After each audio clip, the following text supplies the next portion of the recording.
सीखें दोस्तों। यह है मैसेज हज़रत सैयदा का मदीना से कि वक्त के इमाम पर कुर्बान होना सीखो, तरबियत करो ऐसे औलाद की, ऐसे फर्जंदों की कि जो पहले दिन से तैयार हो इमाम के लिए। कितनी बेहतरीन औलाद है, कितने प्यारे बच्चे हैं हज़रत सैयदा के कि जब आते हैं तो हदीस किसाम में हम पढ़ते हैं या कुर्रत ऐनी, मेरे आंखों की ठंडक। किस्सा वाक़या बयान होता है कि दो बच्चे दोनों कुछ लिखते हैं, कुछ हैंड राइटिंग से कुछ लिखते हैं। अब दोनों आते हैं कि किसकी राइटिंग अच्छी है, किसका ख़त अच्छा है। दोनों अपनी वालदा को पेश करते हैं। वालदा कहती हैं खूब मैं अब किसी का फ़ैसला करूँगी, एक को कम एक को ज़्यादा करूँगी। कहा अपने बाबा के पास जाओ। जब बाबा अली इब्न अबी तालिब अलैहिस्सलाम के पास जाते हैं तो वो कहते हैं कि नहीं, रसूल खुदा के पास जाओ, पैगंबर के पास जाओ, वो फ़ैसला करें। जब रसूल खुदा के पास पहुँचते हैं तो रसूल खुदा सोचते हैं कि मैं क्या जवाब दूँ, तो हज़रत जिब्राईल आते हैं और पैगाम पहुँचाते हैं परवरदिगार का कि फ़ातिमा को कहो कि इन दोनों के दरमियान फ़ैसला करें कौन किसने अच्छा लिखा है। जब दोबारा हज़रत सैयदा के पास आते हैं तो बीबी अपना जो मोतियों का हार है उसको तोड़ती हैं और दानों को बिखेर देती हैं। कहा जो ज़्यादा दाने उठाएगा वही इस कंपटीशन में जीत गया।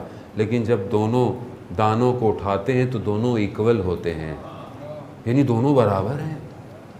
ये तरबियत है हज़रत सैयदा की अपनी औलाद के लिए। और हम क्या करते हैं, जब किसी के सामने बैठे हों, ये मेरा बेटा, ये मेरी बेटी बहुत निकम्मी है ना, ऐसे नहीं करती है, फ़लानी बेटी मेरी अच्छी है, फ़लाना मेरा बच्चा बहुत अच्छा है, इसके अंदर वाह हम लोगों के सामने क्यों कर रहे हैं?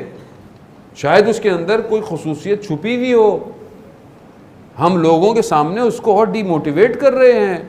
बाज़ औक़ात हमारा एक जुमला बच्चे की तरबियत को बर्बाद कर देता है। एक जुमला, हम इसको अंडरस्टैंड नहीं कर सकते, मगर एक जुमला बच्चे को बातरबियत कर सकता है। वो मैथ्स का जो बहुत बड़ा मैथमेटिशियन है वो ख़ुद बताता है कि मैं क्लास में मैथ्स में बिल्कुल डम था, मेरे बाकी सब्जेक्ट में नंबर बहुत अच्छे आते थे, मगर मेरे मैथ्स में नंबर हमेशा बुरे, इतना कि वो थक गए और उन्होंने मेरी मदर को भेजा कि सब कुछ लिखा और मैथ्स में मेरे कम थे। लेकिन कहा मेरी माँ ने मुझे बताया नहीं। उन्होंने जब रिपोर्ट कार्ड देखी तो आंसू आए, रोने लग गई। कहा आप क्यों रो रही हैं? कहा तुम्हारे स्कूल ने बताया कि आपका बेटा इतना इंटेलिजेंट है कि हम अपने इन बच्चों के साथ इसको पढ़ा नहीं सकते, आप इसको खुद पढ़ाएं। कहा बेटा तुम बहुत इंटेलिजेंट हो, क्लास के बच्चे इतने हैं ही नहीं तुम्हारे लेवल के। कहा उस दिन से मेरी माँ ने मुझे पढ़ाना शुरू किया और आज मैं सबसे बड़ा मैथमेटिशियन हूँ। जब मैंने बाद में अपनी रिपोर्ट कार्ड देखी तो उस पर यह लिखा हुआ था कि आपका बेटा डंप है, हम इसको पढ़ा नहीं सकते दूसरे बच्चों के मुकाबले में। लेकिन माँ जानती थी अपने बच्चे की तरबियत कैसे करनी।